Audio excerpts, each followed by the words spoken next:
tables are one of the most essential parts of building apps with Glide, and we just launched an updated version of our table component, allowing you to add multiple columns and take advantage of new column types like tags, buttons, choice, and Boolean. Not only does this make it so much easier for you to view and interact with your data, but it expands the types of apps that you can build with Glide. Hey, I'm Reese, Product Marketing Lead at Glide, and today I'm going to give you a quick tour of the updated table component and show you all awesome things you can do with it. So with that said, let's get started. I'll jump right over to the builder.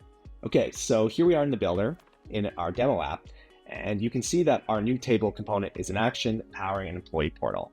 One of the first things you're going to notice about the new table component is how many columns you can have.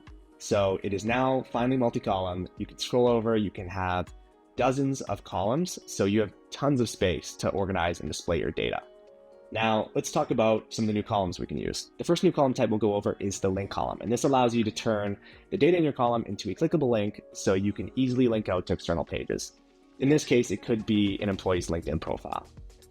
Next, we'll look at the button column, and the button column is a favorite of mine. I think it looks great, and it allows you to quickly interact with your data. It could be as simple as contact an employee or triggering a sequence for restocking inventory.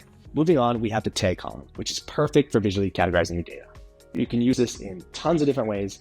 For example, classifying employees by their role or their office location, like in our example, or in a project management app where you want to classify projects by their status and their priority. Before we move on to the other column types though, I just want to give a quick shout out to the customizability of these columns. So clicking over into role, you can see a ton of new design options here. The most notable of which is the ability to display data differently from how it's stored. You can also affect the column width if you so choose. The next column type we'll take a look at is the choice column, and this one's pretty straightforward. It provides you with a drop-down where you can select from a predefined list of options. The last column type we'll take a look at is the Boolean column. And the Boolean column simply provides you with an easy way to capture true and false values. In our case, whether employees have completed their training or not.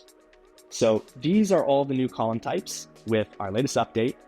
And with these improvements, you can now build more powerful and versatile apps with Glide. So check it out, let us know what you think, and be sure to let us know what we should build next.